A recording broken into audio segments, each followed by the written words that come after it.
Hi, I'm Sel. I love pink color, DIY home interior decoration, and road trip with my travel buddy Anton, pero via motorcycle only. Kaso we had a little accident recently, so we bought a car instead so we can continue our road trip safely. I believe that life is too short to be unhappy, diba? Live your life, so tomorrow you won't regret today. Praise God and have fun! Welcome to Calayo Beach in Nasugbu, Batangas. Actually, itong video na to is ni-recreate ko lang. It was 3 years ago na. Gamit ko pa yung lumang cellphone ko. Pinost ko ito sa YouTube channel ko. Kaso, na-copyright kasi nga sa music na dinagdag ko. Wala pa kasi ako alam sa pag-vlog ng time na yan eh. Basta nakakuha lang ako ng video, then pinopost ko na. And almost 50,000 views siya. And marami din nag-comment na maganda yung vlog because kompleto daw yung information. Ang mga resorts, rates, tsaka full tour. So, makikita niyo na rito lahat ng pagpipilian ninyong resort dito sa Calayo Beach. So, enjoy and have fun! First stop natin ang Sandy Loan Beach Resort. Ito ay medyo public. You can pitch a tent here. Pwede mag-picnic, mag-barbecue grill. And since this is right after pandemic noon, around 2,500 lang yung kubo. Approximately 20 packs naman. May electric fan. Tapos, may public restroom. Wala rin ditong entrance fee, and so pag day tour lang kayo, pwede kayo dito, especially if you're on a budget. Malinis naman yung mga restroom nila. Yun ang pinaka-importante for me. Next is Arsam Beach Resort. Ito more private siya. You need to book for reservation. Pero maganda dito kasi may big pool and mayroon din silang selfie spot and really Instagrammable.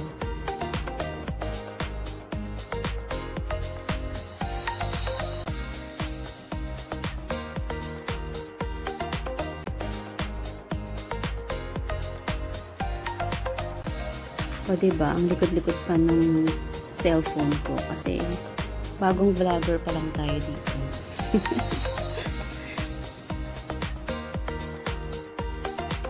Okay, third stop, ang Laylayo Beach Resort. Hindi naman siya malayo, dyan lang siya sa tabi. You have your rates. Medyo private siya but still open pa rin yung concept niya. Beachfront and may private pool din sila. Medyo marami-rami din yung tao dito. Actually, ito yung may pinakamaraming tao. Kasi mas mura kasi dito. I think. Marami ditong nag-book na mga buong family sila. Tsaka malawak siya. Maraming hindi ka mauubusan dito ng rooms. And malawak yung barbecue station nila. I think your family will gonna love here.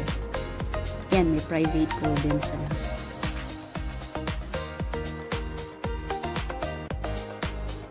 Yo, nakarating ka na sa kalahatian ng video ko. So, pa-like and subscribe. Alright, second to the last. We're now here in Pamana Beach Resort. So, andito po yung rate natin. And same sa Laylayo, pero parang mas maganda dito kasi meron siyang infinity pool at hindi siya masyadong matao. And I love this pool na halos nasa tabi na lang ng dagat. If I will come back here soon, I'm gonna book on this resort.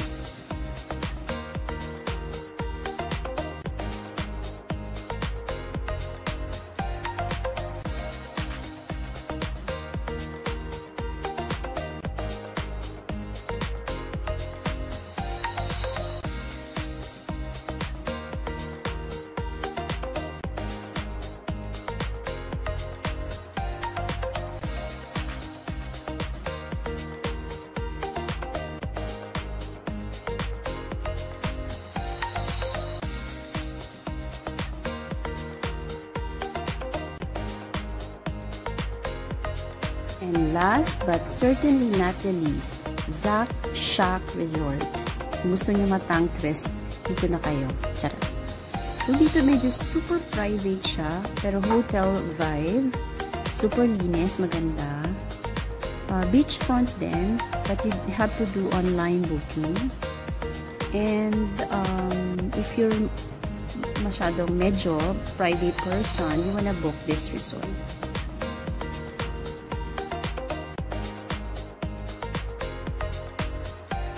So, ayun. I hope may napili kayong resort pag bumisita kayo dito sa Nasugbu, Batangas. Kami kasi backpacker lang kami. Nag-motor lang kami with our backpack. And we don't know really where to go. And I hope nakatulong ito. At least, bago kayo pumunta dito, you have the idea already.